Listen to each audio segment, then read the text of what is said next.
Okay, well, welcome everyone to this interview together with Magdalena Karlsson, who is joining me today. We're going to be talking about leadership, and especially leadership in relation to a transformational growth, which Magdalena Karlsson from Livi is going through right now.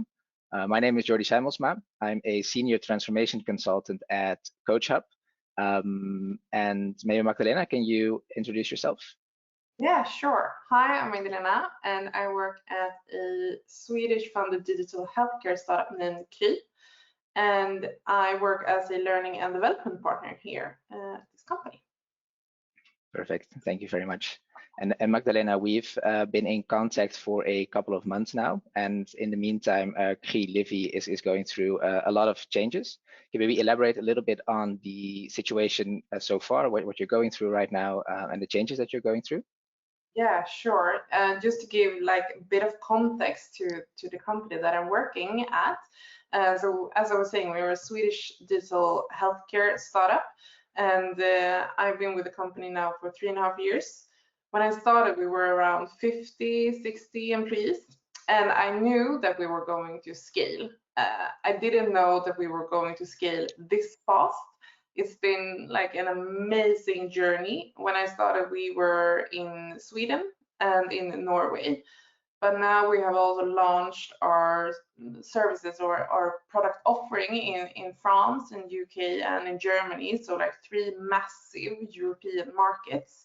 And we've been scaling ever since. So I believe right now we're around 700, 750 people working at the business side of things, and then we have over 1,500 clinicians working in our different services. So it's been a crazy ride, always in like a change management mode since I started, and yeah, it's an ongoing process all the time in how we need to transform, and also we're disrupting the healthcare system in that way as well.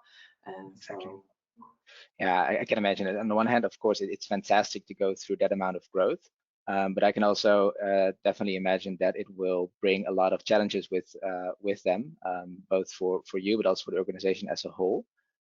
Could you maybe elaborate a little bit further into what kind of tools or strategies you've been using at Kry to deal with these kind of challenges related to the growth? Yeah, sure.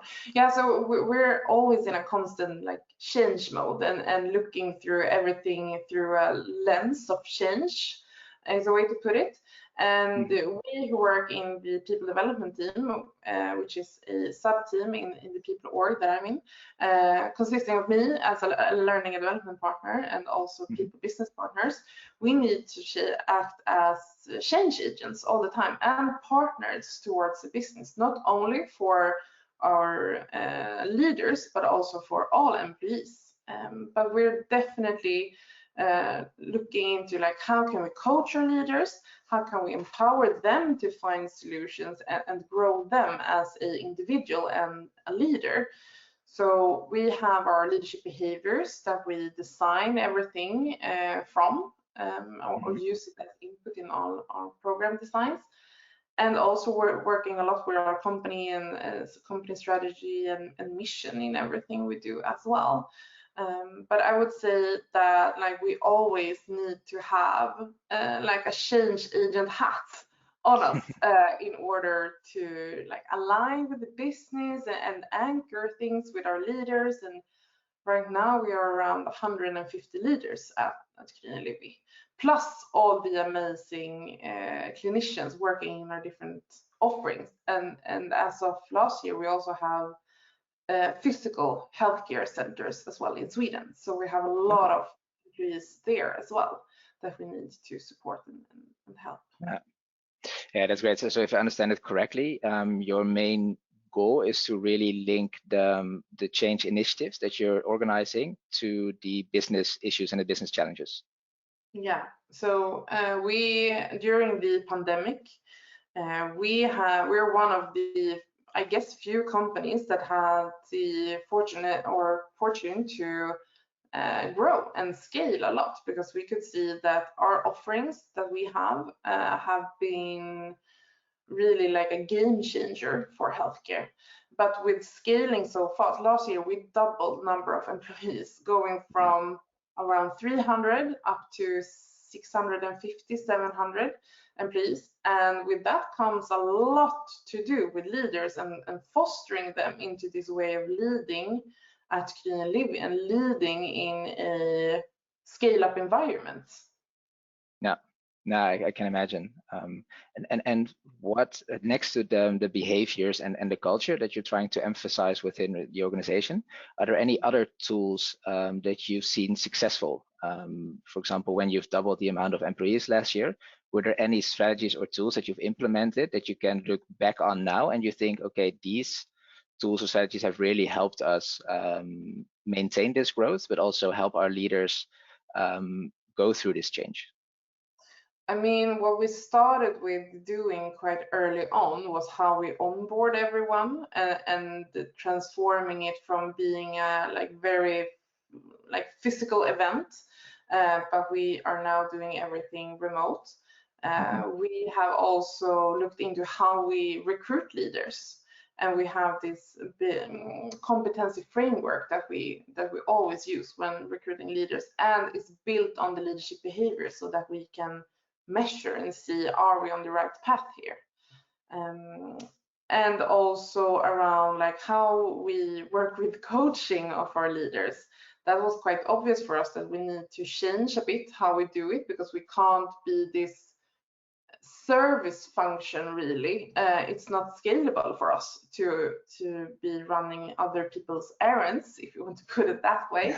We need to instead ask questions and ask them, okay, what are the next steps to this? What can you do to make a change? And use these use it in a more communicative way of empowering people, which has been.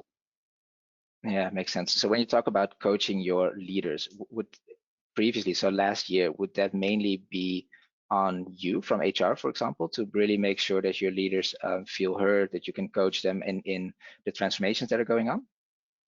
I mean, I believe it's a lot driven from the HR team, but also we have amazing leaders at Livi who have had a work life previous to when they joined us and learned how to coach individuals and teams as well before they joined us, and that's been also super important for us. But also, of course, leading the way and giving people the frameworks of how to be a more coaching leader. And being a coaching leader is actually one of the key behaviors that we have identified for our leaders in order for us to scale and be successful in what we're doing. Yeah, what I really liked in our conversations in the last few months is that the way you think about this strategy is really the way you think about what function the leader should have within the organization and how you as an organization can support them in this vision basically that you have from your leaders within the organization. And maybe that would be a good bridge as well to build towards the collaboration that we have from CoachHub with you at Livi. Around the digital coaching, because what you've mentioned previously as well is the scalability factor of what you have right now. Of course, you have fantastic leaders within the organization that can act as coaches based on their previous experience, but also the experience that they have within the organization right now. What would be the positive impact that you've seen so far from the digital coaching, and what do you expect going forward would be a positive impact on the organization?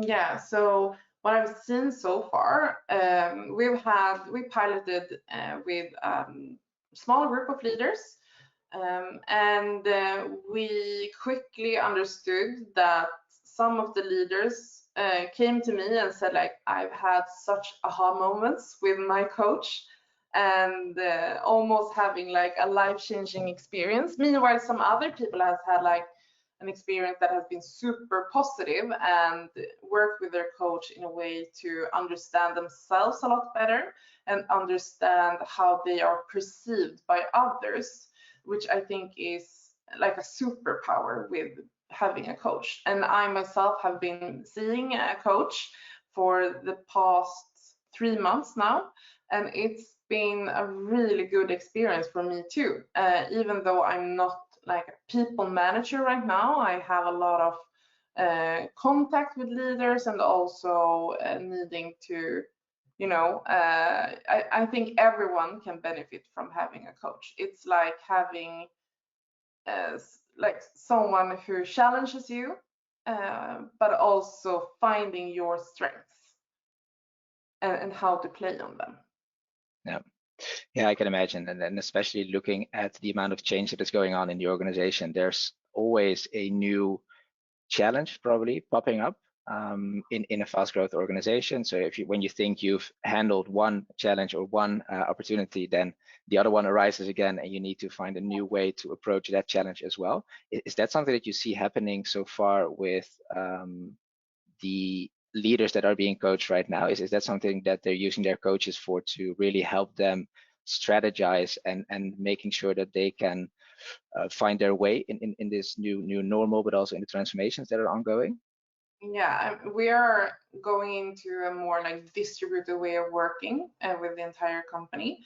And for the coaching group, I believe they get tools very quickly on how to adapt to this new way of working.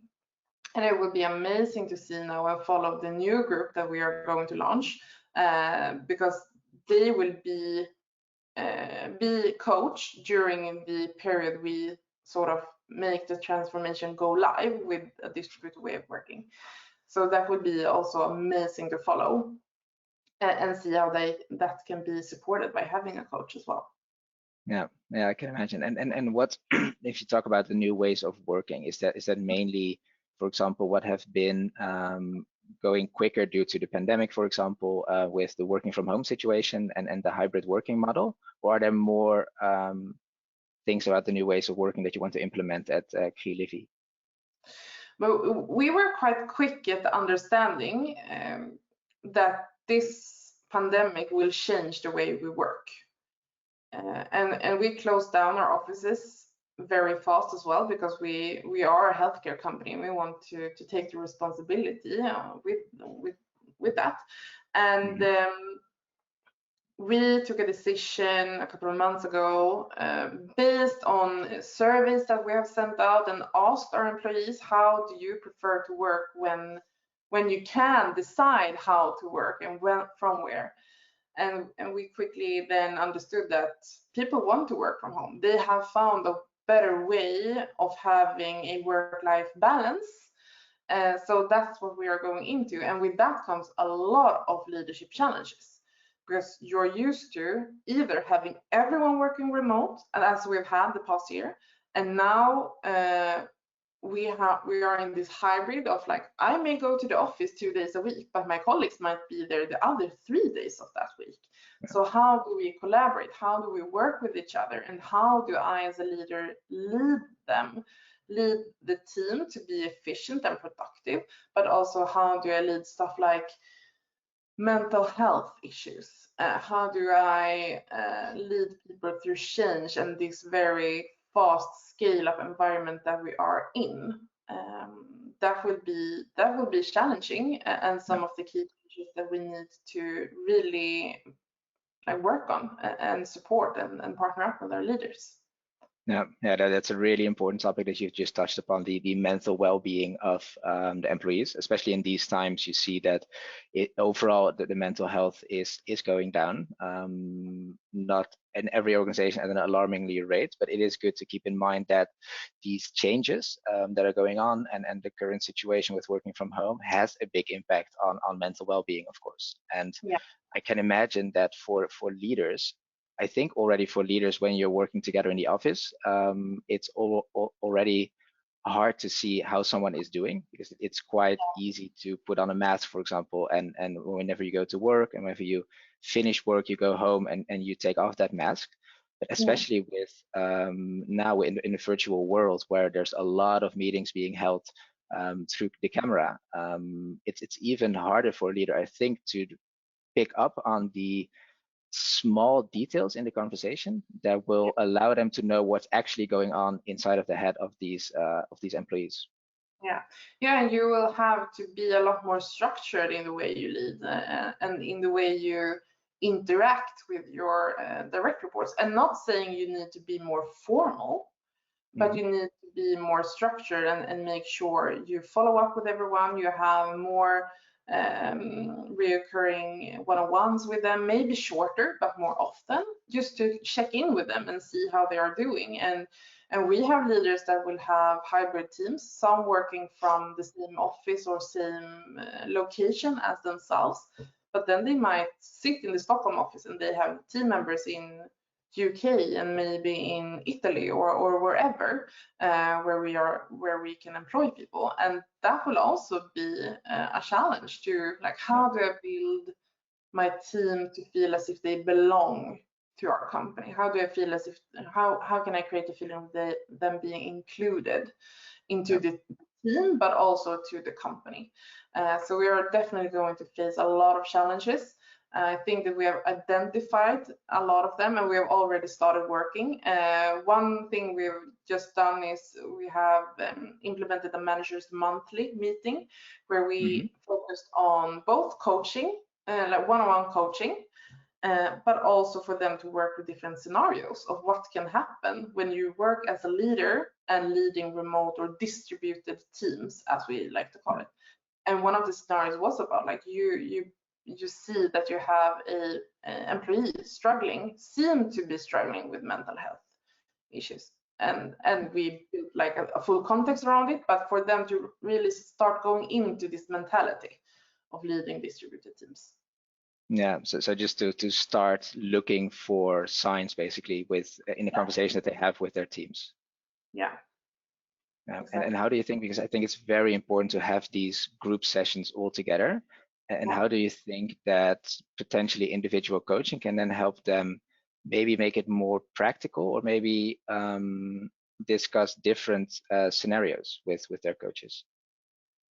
I mean, we have these leadership 360s that we do with our leaders, where they themselves, their manager, direct reports, and peers are being asked, like, how often can you see this behavior being showed, instead of like how good or bad, because not everyone has the full context. So that's one way of like identifying, but also with the strength assessment that is built into the CoachHub platform, where they can also get some like inspiration, and also, should I play on all strengths? Should I pick to have focus areas around my like development area where I'm lacking, or how should I focus and have those discussions with their coach to find a good path, but also include their own manager, their line manager, in how to develop and work forward.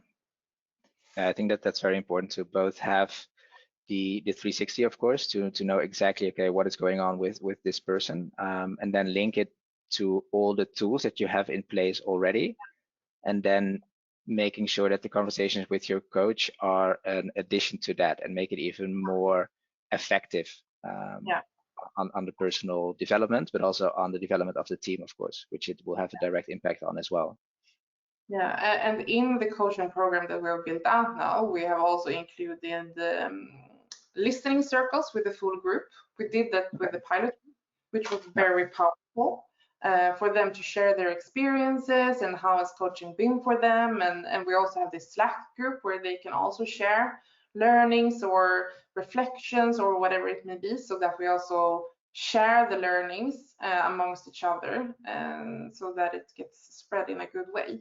And I think that's also, it's been super powerful for them to not feel as if I'm alone with this challenge, or to feel as if, wow, okay, you got that insight, that might be applicable for me too.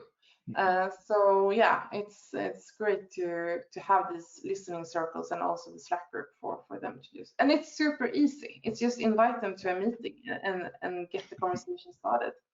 Yeah, and then as soon as they start to talk about something that's going well, then it's kind of hard to make them stop talking about it. So it's more that it's become an oversharing session that people don't share enough to make it valuable for everyone. Yeah, you need to create that psychological safety with the group as well, and also respect that for some people going to a coach might might bring up stuff that can be tough to work with, and to work with, relationship management or whatever it may be. So you need to respect that as well. If you are in such a listening circle, or you're leading someone that's going through that change, because it's it's definitely a change process. Absolutely, absolutely. And I think that the fine line between sharing, but also with where the privacy within the coaching sessions, like you mentioned, sometimes it could be very not really painful, but it could be very personal, the changes that they're going through, and they should also feel that they have the privacy within their coaching sessions to talk about these kind of topics, and that they only share in the group sessions what they want to share, what they think other people might be able to learn something from as well.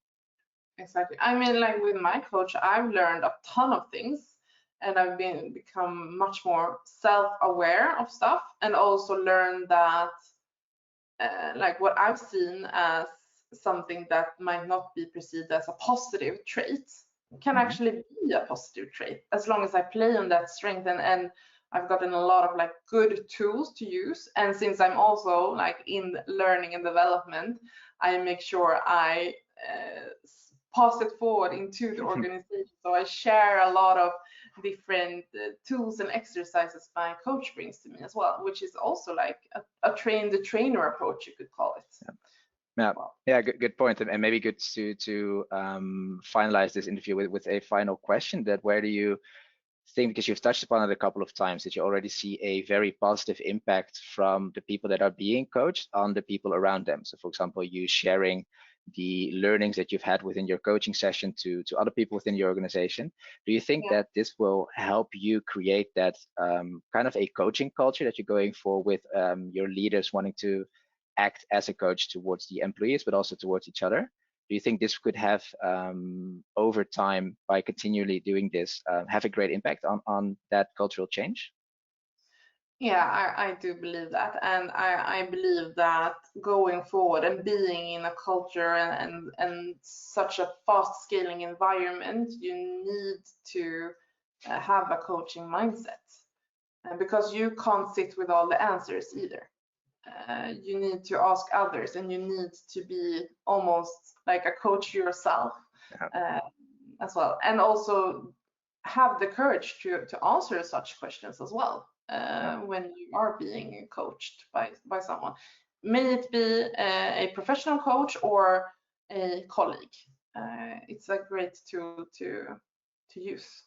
Exactly. Good point. You're not supposed to have all the answers, and that's, I think, where coaching can come into, or the coaching style of a leadership is to ask your team members as well about, okay, how could we improve on this? What do you think would be a best way to move forward, instead of making all the decisions in a hierarchical manner? Yeah, and also, like, as I've been saying, like, coaching is a key for where we're headed and where we want to go with our company, so that we can lead this change. And the coaching program that we're rolling out now is definitely a key initiative for us this year. And also it feels great to have such a scalable solution, so that we can offer it to more employees than only a few. It's like a truly like luxury thing to be able to do. Yeah, especially if you're growing as fast as you are right now, it's really important to have that scalability, and not just in one country, but also throughout the world, basically, if you're taking over the world. Yeah, and especially like we have a quite like diverse workforce. I can't remember now how many different languages are spoken within Kri, but last time we checked it was like 40, and that's like amazing for our employees to know that you can have a coach in your mother tongue, which I feel is super important to also build that connection with each other. Yeah, fantastic. Well, thank you very much, Magdalena, for your time today. If people want to reach out to you to maybe ask a little bit more about how you're doing this within your organization and learn from you, where can they find you? You can find me on LinkedIn. I think that's the easiest way. Magdalena Karlsson at Kri and Livi. So yeah, I would suggest that. Perfect. Well, the same goes for me. If you want to learn more about how digital coaching can support you in your organization with change management, for example, leadership development, feel free to reach out to me. And then I want to thank you very much for listening in on this. And Magdalena, thank you again for taking the time, and have a great day. Yeah, you too.